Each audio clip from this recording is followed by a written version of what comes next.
हरिओम। जैसा कि हम सभी जानते हैं कि अभी हाईकोर्ट में पूज्य श्री के केस से संबंधित एक फैसला आया है। उस फैसले में हमें निराशाजनक बातें जो थी वो ज़्यादा मिली, आशाजनक बातें कम मिली। यही समय होता है जब कुछ लोग एक परिवार की तरह होते हैं और जब विपरीत परिस्थिति आती है तो एक दूसरे के साथ कंधे से कंधे मिला के खड़े होते हैं। और यही समय होता है जब पहचान होती है कौन अपना है कौन पराया है। कुछ लोग जो हमेशा ये कहते हैं कि हम गुरु परिवार हैं, जिनके लिए अच्छा सोच रहे हैं, उनके केस के लिए अच्छा सोच रहे हैं, जैसे ही अड़ी परिस्थिति आती है, वो अपना असली रूप दिखाते हैं। और जिस तरह से बरसाती मेंढक जगह-जगह शोर मचाते हैं, वैसे वो लोग भी शोर मचाना शुरू कर देते हैं। अभी भी यही हुआ कि पूज्य श्री का जो केस का फैसला आया, उसमें पूरी भरपूर कोशिश की गई कि फैसला हमारे पक्ष में आए, लेकिन जैसा मंजूर था वैसा हुआ। आगे भी कोशिश जारी रहेगी कि फैसला अच्छा आए और अपने पक्ष में ही आए, और यही होगा, भले थोड़ा देर लगे। लेकिन इसी समय कुछ लोगों की पहचान हो जाती है। कुछ लोग जिनका काम है पैसे लेके लोगों को बरगलाना, लोगों को भरमाना और आश्रम विरोधी माहौल तैयार करना, ऐसे लोग हमेशा लगे रहते हैं। लेकिन वो कहते हैं ना कि एक अचंभा होता है जब एक बहुत ही वरिष्ठ व्यक्ति जो कि वकील है, वो भी ऐसे लोगों के साथ जाके खड़ा हो जाता है और उनके सुर में सुर मिलाता है। अब एक संस्था है, उस संस्था के विरोध में कुछ लोग लगे हुए हैं, संस्था के जो मुख्य संचालक हैं उनको बदनाम कर रहे हैं, और आप खुद एक वकील हैं, वो कहते हैं कि हम संस्था का भला चाहते हैं, और वो आप भी उन लोगों के साथ जाके खड़े हो जाते हैं, तो फिर आप में और उनमें अंतर क्या है? जी हाँ, मैं बात कर रहा हूँ एक वरिष्ठ वकील जिनका नाम है श्री धीरेन्द्र मिश्रा जी। वो हमारे कुछ केसेस में शामिल भी हैं और कई सारी सुनवाइयों में आए भी हैं, उनके द्वारा भी कुछ काम किए गए हैं, और वरिष्ठ वकील हैं, इसलिए हम उम्मीद करते हैं कि हमारे इस आज के जो ये कार्यक्रम है इसको पॉजिटिव वे में लेंगे और हमें उनसे एक पॉजिटिव नज़रिया देखने को मिलेगा। ना कि वो जैसा कि आजकल अपना व्यवहार दिखा रहे हैं जिससे उनकी बहुत ही ज़्यादा इज़्ज़त गिर रही है, तो वो शायद उसको बदलें। वो एकदम एक खलियर व्यक्ति की तरह दिन भर विभिन्न जो हमारे वीडियोज़ होते हैं आशंक में कमेंटिंग करते रहते हैं बैठे-बैठे। लगता है उनके पास कोई काम ही नहीं है, उनके पास कोई केस ही नहीं है, एकदम फ्री वकील हैं। मुझे लगता है ऐसा नहीं होगा। आप वरिष्ठ व्यक्ति हैं, वकील होंगे, कृपया ऐसी ओछी हरकतों से बाज आकर एक अच्छे और पॉजिटिव माहौल को तैयार करें। इसी समक्ष आज हम फिर से जो हमारा बातचीत करेंगे, क्योंकि कुछ मुद्दे उन्होंने उठाए जिनमें लोगों को जवाब नहीं मिला। ऐसा उनको लगता है, हमारी तरफ से पूरी तरह से जवाब दिए गए, और वो जिनकी उँगली पकड़ के चल रहे हैं डब्लू, उनके बारे में भी आज चर्चा करेंगे। वो कहा जाता है ना कि अगर आप जिस व्यक्ति की उँगली पकड़ के चल रहे हैं, अगर वही आपको गलत दिशा में ले जा रहा है, तो आपको अपना साथी बदलना चाहिए। और ये बहुत सालों से हो रहा है कि धर्म मिश्रा जी एक गलत व्यक्ति की उँगली पकड़ के चल रहे हैं। ऐसे व्यक्ति की जो अपनी संस्था से गद्दारी करता है। जी हाँ, ऐसे कई सारे सबूत हैं गद्दारी के डब्लू हरिशंकर के। तो उन पे भी आज हम चर्चा करेंगे। शुरू करने से पहले आज हम अपने पैनलिस्ट को आपसे मिलवाते हैं। हमारे साथ अभी नरेंद्र भाई हैं, जिन्होंने आपसे पिछली बार गुफ्तगू की थी। हमारे साथ सोनल बहन है, और हमारे साथ बीएन गुप्ता जी हैं, जो बहुत सालों से आश्रम का अकाउंट देखते हैं, और वो बताएंगे कि कौन कब कैसे हिसाब नहीं दे रहा है।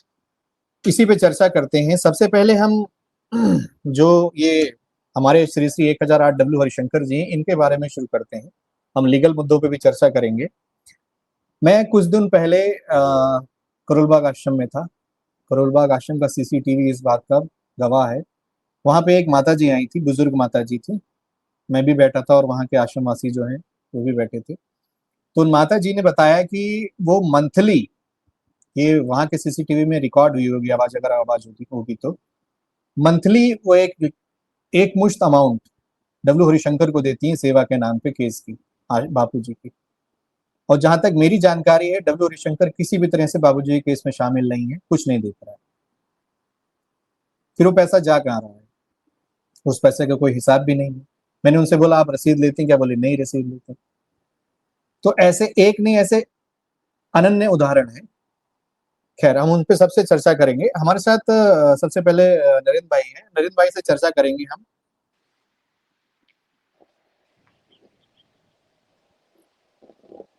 हरिओम धर्मेंद्र भाई। हाँ, मैं जानना चाह रहा था कि मेरी आवाज क्लियर है सबको?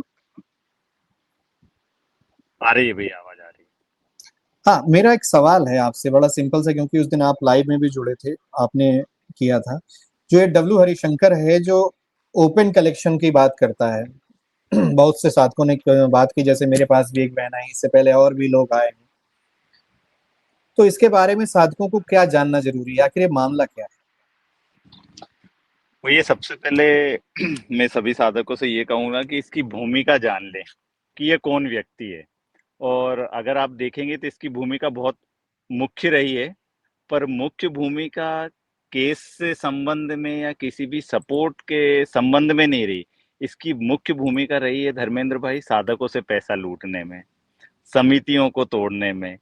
कोई आज की बात नहीं है, कई वर्षों से जब से बापूजी का केस हुआ तब से अलग अलग बातें बना के डब्लू ने, चाहे वो गुरुग्राम के साधक हो चाहे हरियाणा के साधक हो, कई साधकों समितियों से पैसा लूटा। बापूजी के केस के नाम पे कई दिनों से इसने पैसा लूट का जो कार्यक्रम चला रखा है वो अभी भी कंटिन्यू है। तो सब साधकों को सबसे पहले तो ये जानना चाहिए, जैसा आपने शुरू में बोला, कि इसकी कोई भूमिका ही नहीं है केस में। He is nothing. हाँ, और जिस केस के नाम पे ये लोगों से पैसा ले रहा है, तो सोशल मीडिया पे, मीडिया का जो केस है जिसमें ये लोग साथ में ही है, मुझे नहीं लगता उस केस में हमें कुछ भी रत्ती भर सफलता मिली पिछले 8-10 सालों में, सिवाय लाखों रुपए खर्चा होने के। उस केस के परिणाम आज तक हमने कुछ नहीं देखा है। इवन आजकल छोटे छोटे यूट्यूबर्स आ जाते हैं जिनके कुछ कुछ सब्सक्राइबर हैं, वो भी बाबू जी के लिए अपशब्द बोलते हैं, उल्टा सीधा वीडियो बनाते हैं, उनके दिल में डर तक नहीं बैठा है। फिर ये क्या कर रहा है इतने सालों से उस केस में? बिल्कुल कुछ सही परिणाम बोले तो हमें दिखाई नहीं दिया। धर्मेंद्र। बिल्कुल सही बात है। ये जो अपना गुरुग्राम का केस चल रहा है कई वर्षों से चल रहा है। साधकों ने पैसे भी दिए, शुरू में सबको थोड़ी सी होप रहती है कि भाई हम पत्रकारों को जो भी बापूजी के अगेंस्ट में झूठे झूठे आरोप लगाए उनको हम अंदर करवाएंगे। पर आप देख लें, आज तक एक भी पत्रकार ना तो अंदर गया है ना उसके साथ कोई कठोर कार्रवाई हुई है। जस्ट नेम सेक के लिए वो हियरिंग के टाइम पे आते हैं, हमारे पत्रकार कुछ उनसे एक दो सवाल पूछ लेते हैं और हो गया, और बस हमें थोड़ा सा सेटिस्फेक्शन लगता है कि अरे और हमने उसको जलील लोगों कर को दिया। भरमाने के लिए, डब्ल्यू हरिशंकर ने खुद की एक वेबसाइट बनाई है जो कि न्यूज चैनल से मेल खाती है, नाम उसका, और उसी में न्यूज डाल के वो सारे ग्रुप में फैला देता है, तो लगता है कि न्यूज में आ गया। हम्म। ये एक उसकी मॉडस ऑपरेंडी है, वो किस तरह से लोगों को बेवकूफ बना है, इसमें बहुत ही अच्छे तरीके से काम कर रहा है, और कई सारे साधक इसकी बातों में आ भी गए हैं। सही बोले धर्मेंद्र भाई जी। आप। क्योंकि जैसा केस इन्होंने मीडिया पे लगाया था, जैसे दीपक चौरसिया पे तो पॉक्सो का केस है, इतना कॉम्प्लिकेटेड केस होते हुए भी आज तक उसको जेल क्यों नहीं हुई? भाई आपने पैसे के नाम पे तो साधकों से भरपूर पैसा ले लिया, हर जगह आप जा जा के बोल रहे हो कि हम लोग इनको अंदर करवाएंगे, हम लोग ये केस लड़ रहे हैं, पर इतने सालों में एक सिंपल सफलता भी नहीं है। एक दिन के लिए भी ये अरेस्ट नहीं हुए हैं। सिर्फ नाम के लिए ये कोर्ट में आते हैं, अपनी हाजिरी देते हैं और बस ये वीडियो बनवा लेगा जिसका किसी भी न्यूज़ चैनल या कहीं पे भी कोई ज़िक्र नहीं है धर्मेंद्र भाई। यहाँ तक कि जैसा आपने शुरू में बोला कि इतना भी डर नहीं है कि एक टुच्चे से टुच्चा यूट्यूबर भी आज यूट्यूब पे आके बापूजी के अगेंस्ट बोल रहा है। तो कोई सफलता नहीं है। ये साधकों को जान लेना चाहिए कि जो भी इसको फंडिंग कर रहा है, गुरुग्राम केस हो या कई जगह इसने केस किए, पटना में भी केस किया, पर कहीं पे भी कुछ पॉजिटिव नहीं है। तो मतलब ये तो अच्छा नहीं है अपन लोगों के लिए भी, बट जो ये कलेक्शन कर रहा है, कोई भी साधक इसको पैसा नहीं दे, कोई सेंस ही नहीं निकल हम्म। रहा है इस बात का। हमारे साथ गुप्ता जी भी हैं, उनसे अंत में चर्चा करेंगे कि क्योंकि गुप्ता जी कई सालों से आश्रम का अकाउंट्स देखते आए हैं, तो क्या कलेक्शन देता है हिसाब या नहीं देता, वो सब चर्चा करेंगे। उससे पहले सोनल बहन हमारे साथ जुड़ी ही। सोनल बहन, स्वागत है आपका। धर्मेंद्र मिश्रा जी ने बहुत सारे तथ्यात्मक कुछ बातें बोली हैं जो विरोधी दल बहुत बड़े शोर जोर शोर से फैला रहे हैं कि ये बोला वो बोला, और बहुत सारी बातें बोली, लेकिन मैंने भी उनके वीडियो को सुना, मुझे उसमें कुछ तथ्यात्मक रूप से कुछ बातें सही लगी, कुछ नहीं लगी। जो लगी उनके पीछे मुझे इंटेंशन बहुत उनका गलत लगा, क्योंकि अगर इंटेंशन सही होता तो उनकी जगह सही जगह बैठ के वो डिस्कस कर रहे होते, वो हमारे विरोधी में डिस्कस नहीं कर रहे होते। जैसे उन्होंने एक बड़ा सा, सोनल बेन, बड़ा सिंपल सा सवाल उन्होंने, मतलब कई तरह से उन्होंने पूछा। एक सवाल मैं आपसे पूछता हूँ, ये कोई एक ये धर्मेंद्र मिश्रा ने बोला है कि 391 एप्लीकेशन को बकवास और टाइम वेस्टर बता रहे हैं धर्मेंद्र मिश्रा। तो पहले तो बताया 391 एप्लीकेशन ये है क्या? हाँ जी भैया, हरिओम। जी। 391 एप्लीकेशन वो एप्लीकेशन होती है जिसमें हमने ये एप्लीकेशन अपील के बाद लगाई थी। किताब लिखी थी अजय लामा ने, जिसमें उन्होंने लिखा था कि हमने जो मौका नक्शा था जहां पर ये घटना घटी है, एफआईआर होने के पहले हमने वहां क्राइम सीन पर गए और वहां की वीडियो रिकॉर्डिंग की और वो उसने अपने मोबाइल में रिकॉर्ड की। अब ये फैक्ट जो था वो हमारे पास अपील के बाद आया। हमारा जो ट्रायल कोर्ट का जजमेंट था उसमें 297 पैरा नंबर से 301 पैरा नंबर तक ये कोर्ट ने बोला था कि लड़की भले झूठ बोल सकती है लेकिन परिस्थितियां झूठ नहीं बोलती। और उसी कंटेक्स्ट में उन्होंने फिर आगे लिखा था कि क्योंकि लड़की ने कुटिया की सारी डिटेल्स बता दी है तो ये परिस्थिति प्रूव करती है कि लड़की ने कुटिया 15 तारीख मतलब 22 तारीख को जाने के पहले जब वो फर्स्ट टाइम कुटिया के अंदर गई है 22 तारीख को पुलिस के साथ, उसके पहले लड़की ने कुटिया देख ली थी, तभी वो सारा डिस्क्रिप्शन बता रही थी।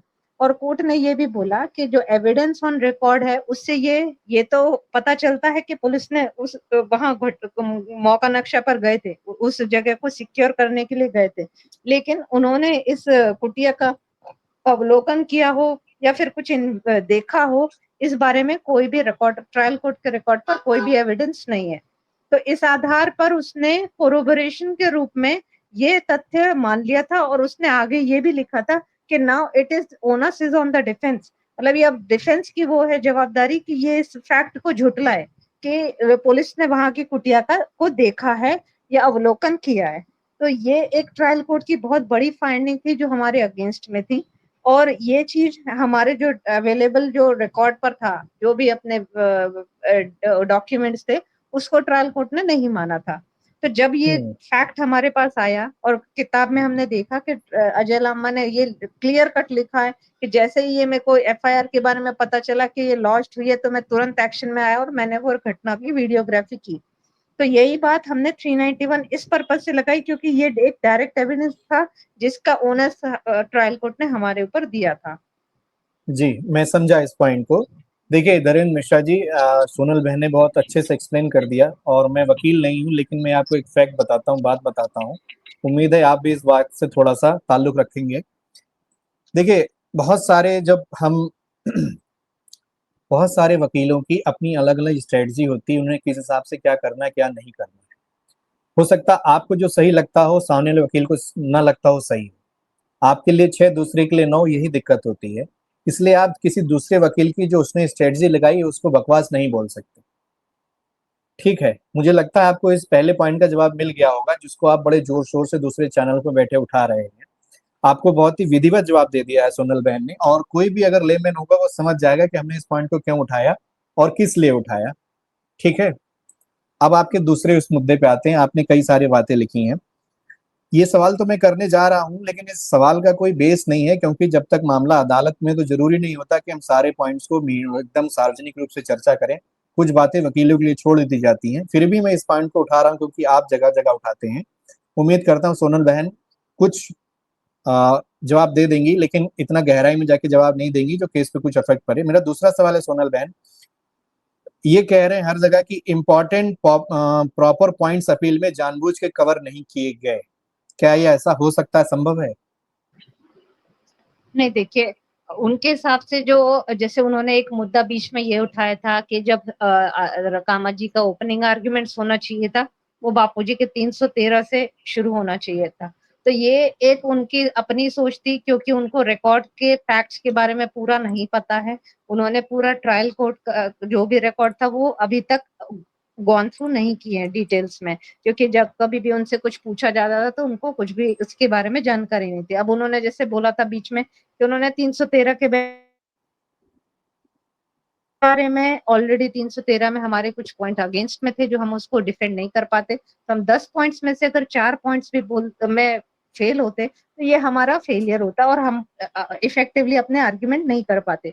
तो हमारा ये था कि हम जो जो पॉइंट्स हमारे स्ट्रेट वे थे, मींस जहां पर कोई इफ्स एंड बट नहीं है, कोई क्रॉस क्वेश्चनिंग नहीं है, क्योंकि आपको भी पता है कि ट्रायल में बहुत सारी ऐसी बातें होती हैं और कई बार कई चीजें होती है जो अदालत कागजों पे चलती है और जरूरी नहीं हाँ कि जी, जितने पॉइंट्स हमें पता हो सारे सारे हम रख दें। सारे अदालत में आर्ग्यू वही नहीं पॉइंट्स होते। रखे जाते हैं, वही रखे जाते हैं जिनके कागज हमारे पास मौजूद हो, क्योंकि अदालत हाँ, कागज को कागज मांगती है।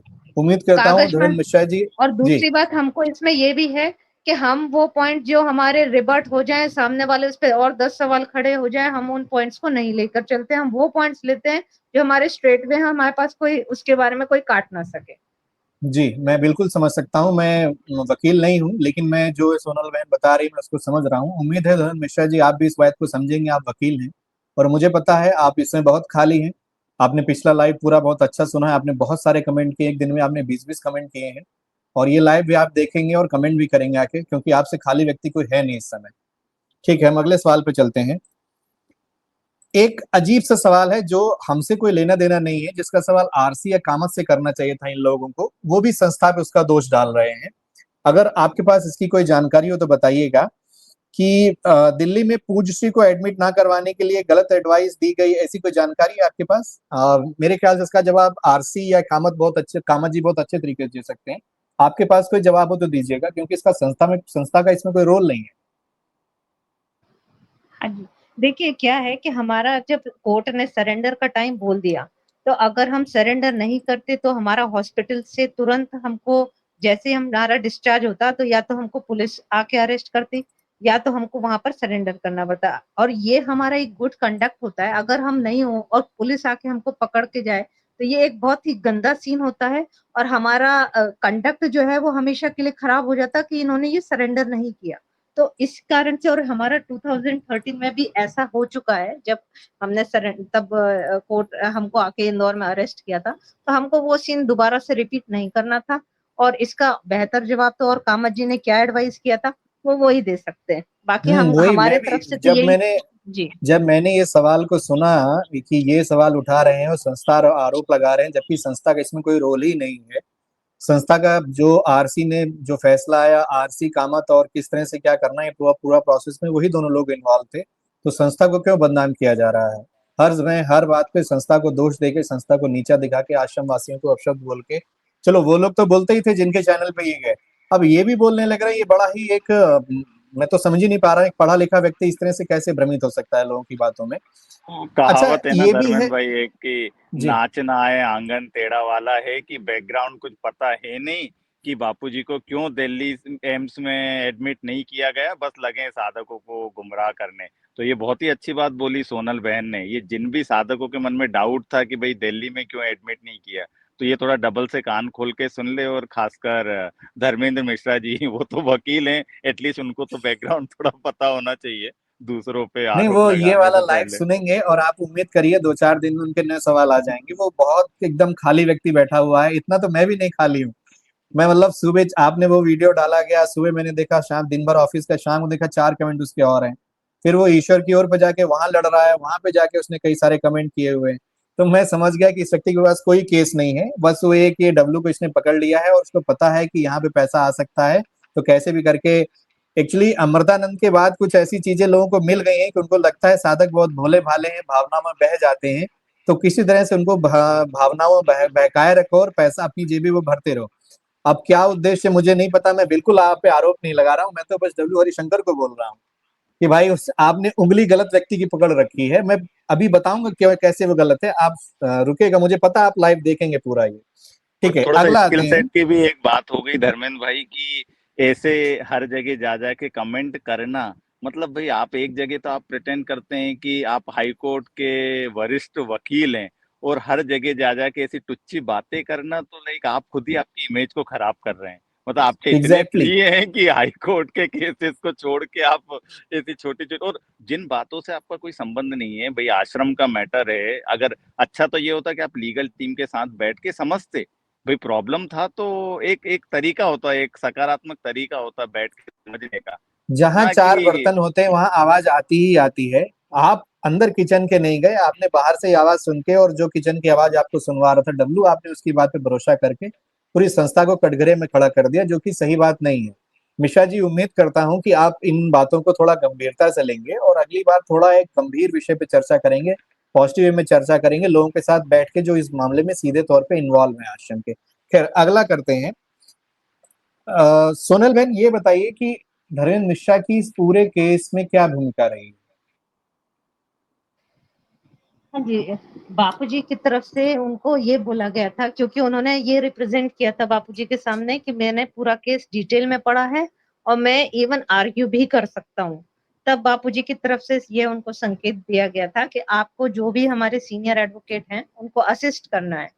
जब उनको ये असिस्टेंस का रोल दिया गया तो जब कामाजी ने ये अपना आर्ग्यूमेंट शुरू किया तब मैंने उनको वो कई सारे पॉइंट्स बोलते रहते थे, ये कामाजी गलत कर रहे हैं, ये गलत है, वो गलत है, पूरा केस बिगाड़ रहे हैं। तब मैंने उनको बोला था कि सर आपको जो भी बोलना है आप कामाजी को असिस्ट कर सकते हैं, उनको जब वो कोर्ट के बाहर हैं तब आप उनको बता सकते हैं अलग से चैम्बर में बैठ के। लेकिन उन्होंने मेरे को साफ मना कर दिया कि नहीं, मैं कुछ नहीं करूंगा, कामाजी का टेम्परामेंट नहीं है अपील लड़ने का और मैं उनको कोई मदद नहीं करने वाला। तो वो उनका जो रोल असाइन किया गया था वो भी उन्होंने नहीं निभाया। केवल उनको कोर्ट में आके सबसे पहले खड़े हो जाना रहता था, हर थोड़ी देर में वो खड़े हो जाते थे शुरुआत की हियरिंग्स में, बीच में कामाजी को डिस्टर्ब करना और कोर्ट के आर्ग्यूमेंट्स के दौरान उनको बोलना होता था, वो भी वो जो बोलते थे वो गलत बोलते थे, वकील को कंफ्यूज करने वाला बोलते थे। इसलिए फिर बापूजी की ये भी आज्ञा आई थी उनको कि आपको कोर्ट की हियरिंग के दौरान कुछ नहीं बोलना है, कोर्ट को नहीं एड्रेस करना है, आप केवल कामाजी को असिस्ट करना है। लेकिन उन्होंने, क्योंकि उन्होंने ना तो केस पढ़ा था, वो केवल अपने आप को एक जज की तरह मानते थे कि मैं जज करूंगा कि ये कामाजी सही कर रहे हैं या नहीं कर रहे। लेकिन उन्होंने कभी भी अपने रोल को असिस्टेंस के रूप में लिया ही नहीं है, ना ही मतलब जो एक आज्ञा शब्द, हुई थी एक उनको कि पॉइंट भी नहीं असिस्टेंट दिया। कामत जी को मदद करने की, सहयोग करने की उनको आज्ञा हुई थी, लेकिन वो मदद और सहयोग करने के बजाय वहां जज बन के बैठते थे कि हम चेक करेंगे कि कामत जी सही बहस कर रहे हैं कि नहीं कर रहे हैं। इसका मतलब उन्होंने कोई सहयोग नहीं किया किसी तरह का। नहीं नहीं। हम्म।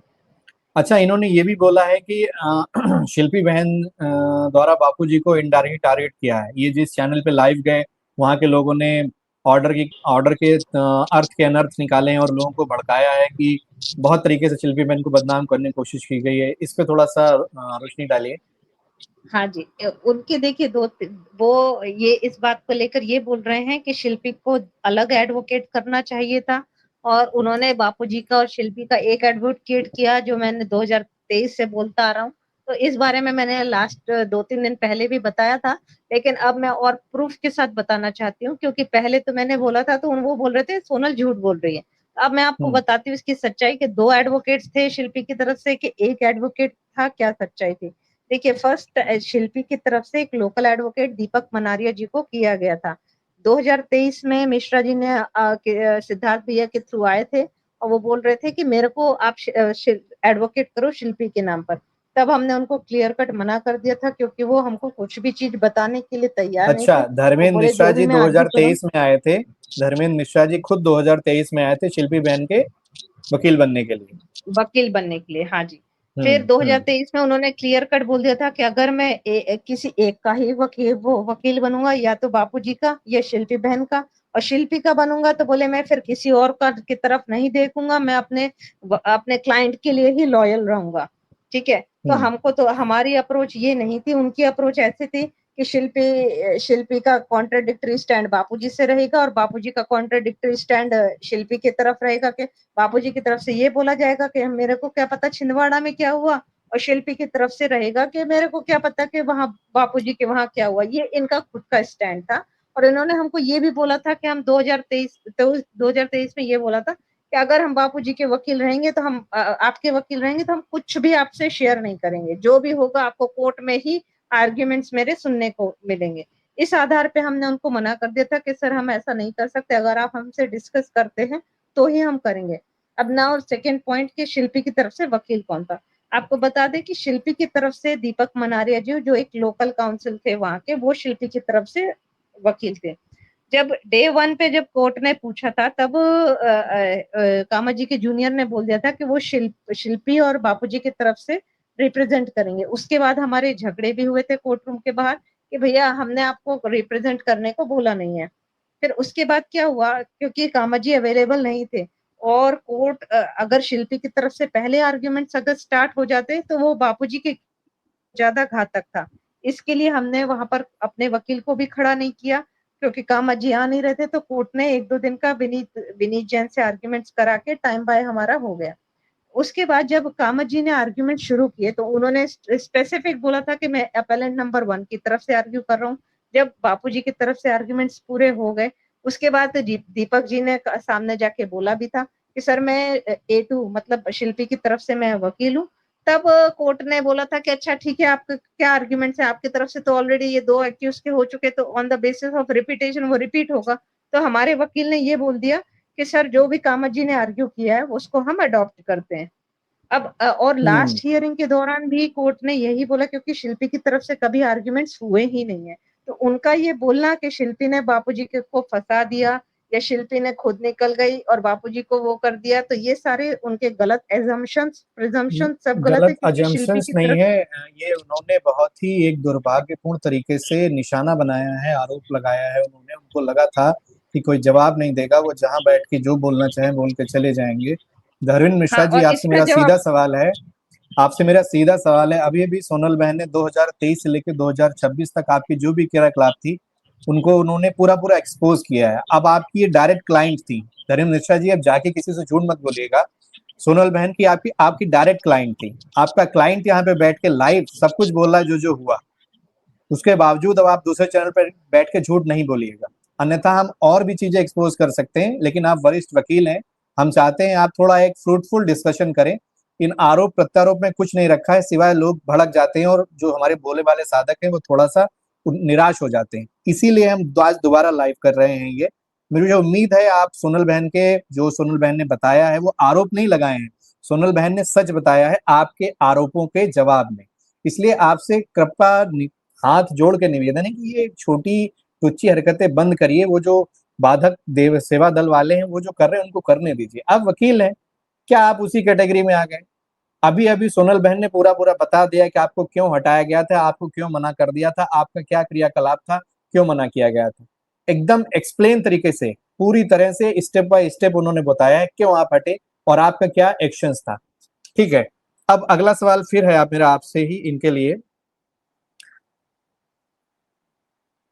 आप कामत जी की लगभग हर जो भी उनकी दलीलें थी उसमें प्रेजेंट थी लगभग, सही है सोनम बहन? हाँ जी, हाँ जी, हाँ जी, हाँ जी। हाँ, तो लोग कह रहे हैं कि उनकी बहस इफेक्टिव नहीं थी, लेकिन जो मेरा अपना अनुभव है, मैंने भी कुछ जो रिकॉर्डिंग्स आई थी उसमें भी मुझे लगा था उनकी बहस वाकई में इफेक्टिव थी। क्या कहना है आपका? हाँ जी, वैसे कामत जी की बहुत ही इफेक्टिव हियरिंग थी। मतलब वो छोटे से पॉइंट को भी इतने अच्छे से आर्टिकुलेट करते थे कि उसमें जान आ जाती थी। मतलब अपने को ये कहना चाहिए कि उस पॉइंट में जान आ जाती थी, वो जिस तरीके से आर्ग्यू करते थे।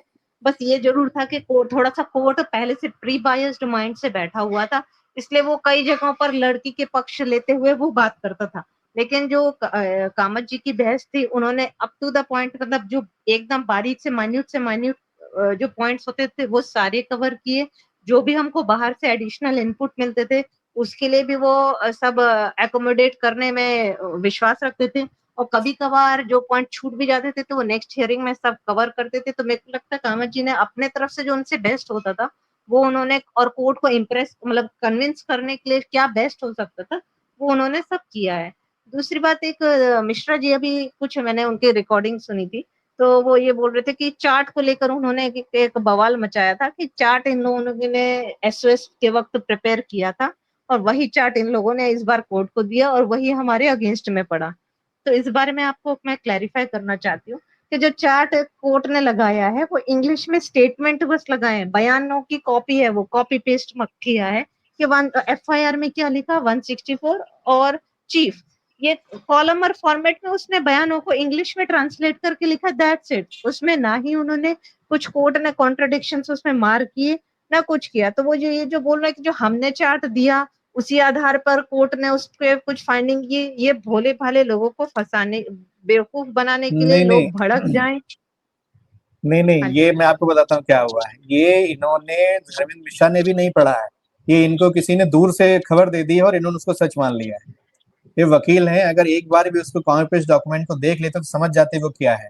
इसका मतलब ये बिल्कुल अंदर जाके डीप में जाके कुछ भी नहीं समझ रहे हैं केस को, ये बाहर बाहर से हवा में। आपने सही बोला शुरू में हाँ कि ये केस के अंदर गहराई में जाके कुछ नहीं समझ रहे हैं, तथ्यों को नहीं देख रहे हैं, ये बस कोई इनको जी, जानकारी दे रहा है, उसी जानकारी के हिसाब से अपनी बातें चला रहे हैं। ठीक है, बहुत बहुत धन्यवाद सोनल बहन। एक और सवाल सोनल बहन आपसे मेरा, मैंने सुना था कि हाईकोर्ट में जब बहस चल रही थी उस समय डब्ल्यू हरिशंकर और उनकी टीम ने हाई कोर्ट के परिसर में कुछ आश्रम विरोधी पंपलेट बांटे थे और आश्रम की और जो इनकी कामत की लीगल टीम थी इससे लड़ाई की थी, धक्का मुक्की की थी, ये बात सच है?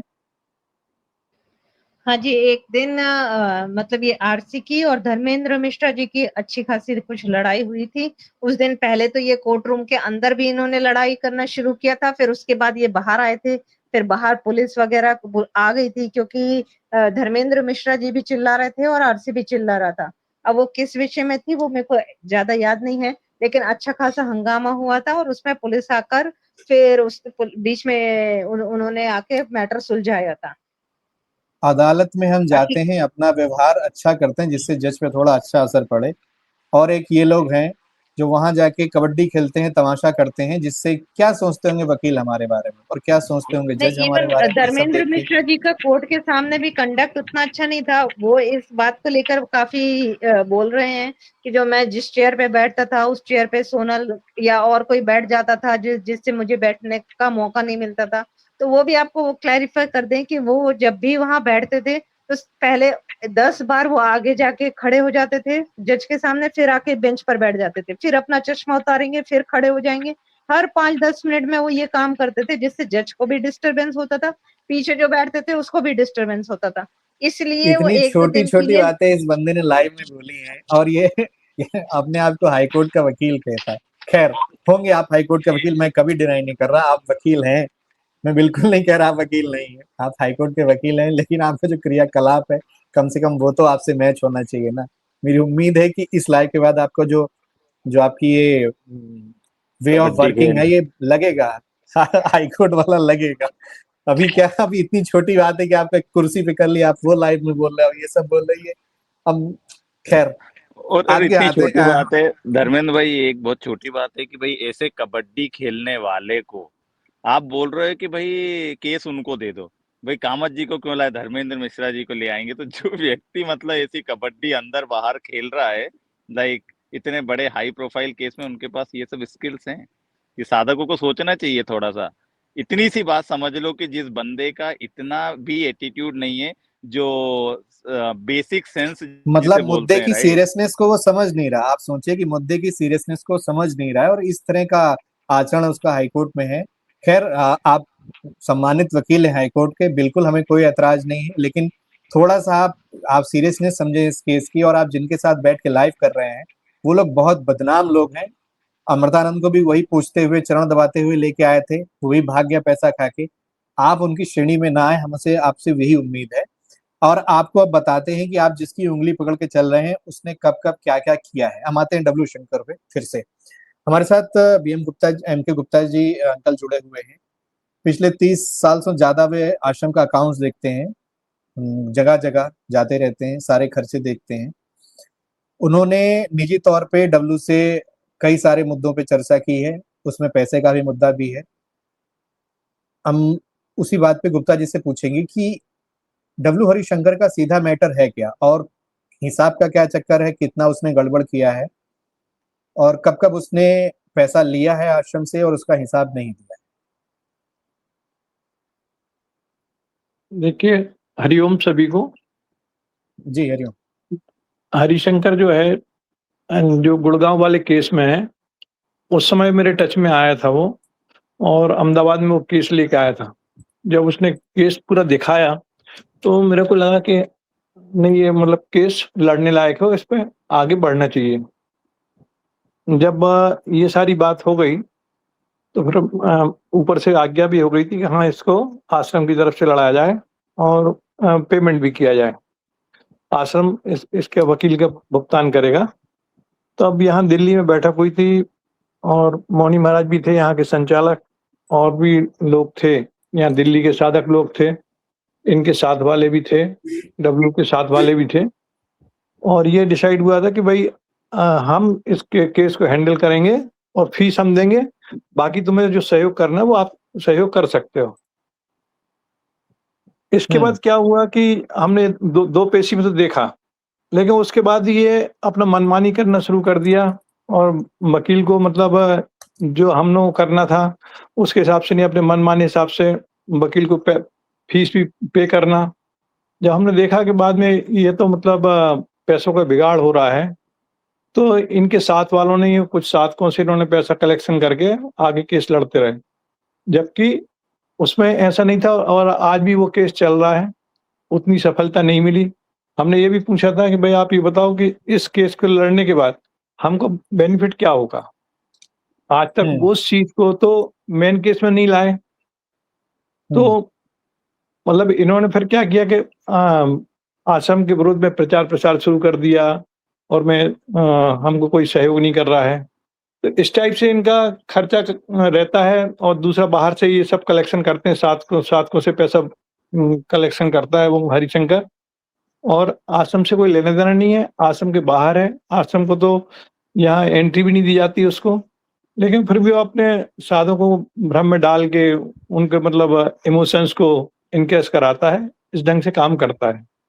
जी, आपने जैसा बोला कि वो किसी आश्रम से संबंधित नहीं है, लेकिन वो साधकों से आश्रमवासी के रूप में पैसा माँगता है, जो आश्रम में रहते हैं।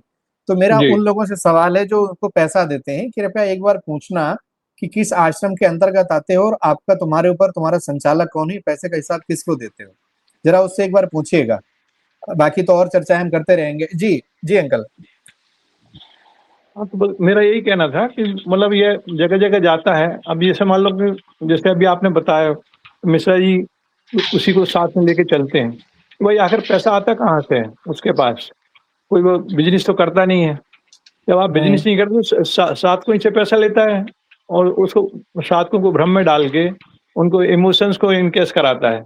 अब वो साधक तो बेचारा ये समझता है कि हाँ, तुम बापूजी के लिए सही काम कर रहे हो, बापूजी के लिए केस लड़ रहे हो, तो आदमी दे देता है।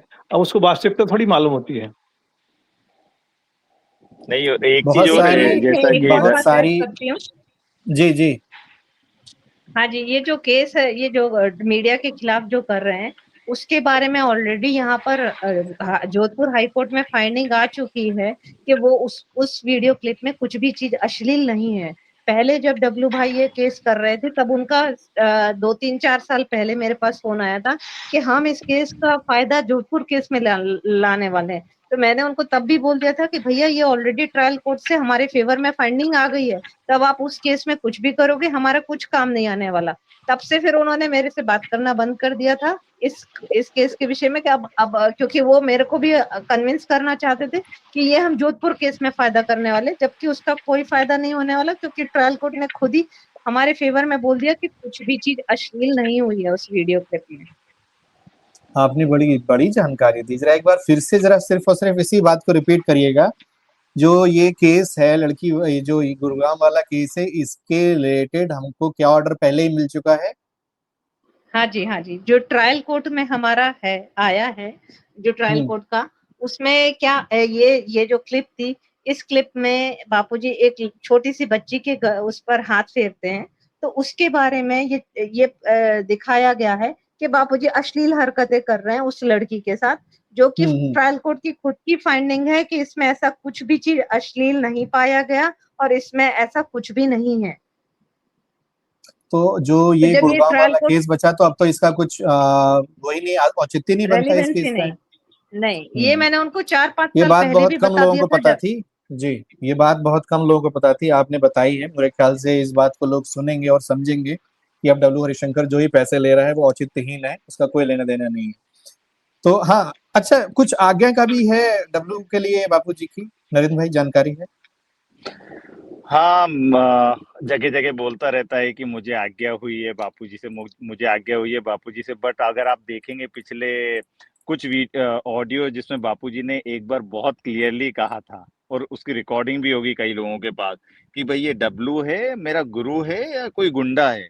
लेकिन बात तो मानता नहीं है। बापूजी ने फिर उसको उस टाइम पे श्योपुर या जोधपुर जाने के लिए भी बोला था, पर कभी नहीं गया वो। उससे आप देखेंगे कि सब साधकों को बोलता है मैं आश्रमवासी हूँ, पर आज तक किसी भी चीज़ का हिसाब नहीं देता। अगर आपने थोड़ा भी हिसाब की बात करी, तो बिल्कुल अकाउंटेबल नहीं मानता अपने आप को, आंसरेबल किसी को नहीं है। भई अगर आप इतने ही सच्चे हो, एक साधक की निशानी क्या है? बापूजी ने तो हर सत्संग में बापू ने बोला कि भई धर्म का पैसा खाना लोहे के चने हैं, राइट? तो जब आपने साधकों से पैसा लिया, आपने कई समितियों से पैसा लिया केस के नाम पे, ऐसा ही नहीं है कि धर्मेंद्र भाई इसने सिर्फ साधकों को बरगलाया है। इसने कई समितियों का भी ब्रेन वॉश किया है। मतलब इसकी हालत ऐसी हो गई है कि अपने करोल बाग आश्रम में तो इसके पोस्टर लगाने पड़े, इसकी एंट्री बैन की गई। इसको आने हाँ, ही नहीं करोल देते बाग वहां आश्रम पे। में तो बहुत बड़े बड़े बैनर लगे हैं इनके और इनके जो कुछ और चेले हैं। खैर, सोनल बहन ने आज 2-3 ऐसी जानकारियां दी हैं। अगर धीरेन्द्र मिश्रा जी आप रत्ती भर इन बातों को गंभीरता से लेंगे तो उम्मीद है कि आप किसी मंच पे बैठ के केस की आश्रम में जाकर या जोधपुर में जाकर जो लोग गंभीर व्यक्ति हैं उनसे चर्चा करेंगे, ना कि आप लाइव में आके चर्चा करें। उम्मीद यही करते हैं कि आप जो भी वरिष्ठ जन हो उनके साथ बैठ के चर्चा करें।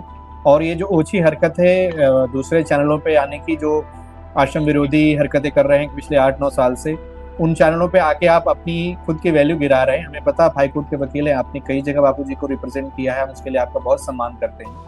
लेकिन उम्मीद है कि आप ऐसे चैनलों को, ऐसे मंचों को छोड़ के एक अच्छी जगह बैठेंगे और एक फ्रूटफुल डिस्कशन का हिस्सा बनेंगे, ना कि आरोप प्रत्यारोप में शामिल रहेंगे। उम्मीद है आज सोनल बहन ने आपके सारे आरोपों का जवाब दे दिया होगा। जरूरत नहीं इसकी, क्योंकि सोनल बहन लगभग हर जगह रहती हैं और उनको लाइव में लाना उनकी सिक्योरिटी के साथ खेलना था, इसलिए हमने उनका वीडियो अलाउ नहीं किया। उनको ओपन करना, वीडियो अलाउ करें जिससे सब लोग उनको देखें। लेकिन उम्मीद है आपके सवालों का जवाब देने के लिए वो आई, उन्होंने समय निकाला। और उम्मीद है कि जो चीजें लोगों को नहीं पता थी गुड़गांव केस के बारे में, और आपने जो 2023 में आपको क्यों हटाया गया उसके बारे में, क्लाइंट ने खुद सारी जानकारी दे दी है, तो मेरे ख्याल से सारे सवाल खुद ही खत्म हो जाने चाहिए। उम्मीद है आप इस लाइव को देखेंगे और इसको पॉजिटिव वे में लेंगे, और उम्मीद है कि आप अच्छी जगह बैठ के जो लोग सम्मानित व्यक्ति हैं आश्रम के, जिनसे चर्चा हो सकती है, आप उनसे चर्चा करेंगे, ना कि इस ऊंची हरकत में शामिल होंगे ऐसे चंद मंचों पर बैठ के जो हमेशा से आश्रम को बदनाम करते हैं। आप सभी लोग हमारे साथ जुड़े, इसके लिए बहुत बहुत धन्यवाद। डब्ल्यू हरिशंकर और साधक सेवा दल वाले सब चोर चोर मुसेरे भाई हैं, मिलकर साधकों से पैसे लूटते हैं। आइए सुनते हैं ये रिकॉर्डिंग। जी भैया। हरिओम हरिशंकर भाई, हाँ जी। हमारा एप्लीकेशन तैयार हो गया, शायद कल कोर्ट में हम लगा रहे हैं, ठीक है ना, हाई कोर्ट में। अच्छा। अरे साला उधर पता है 10 लाख की अभी व्यवस्था की एक बंदे से। मैं बता रहा ना, बापू ने इस बार कुबेर खोल दिया है। अच्छा। 15 की व्यवस्था करना है, 5 के सामने में बोल दिया, 10 की मैंने करवा दिया तुरंत ही। बीएसपी का पैसा सेफ है। हाँ हो गया, कैश तैयार है। हाथ में आ गया। अरे हो, मैं एक बात बोलूं क्या, जिस जगह बात किया ना, आप हैरान हो जाओगे।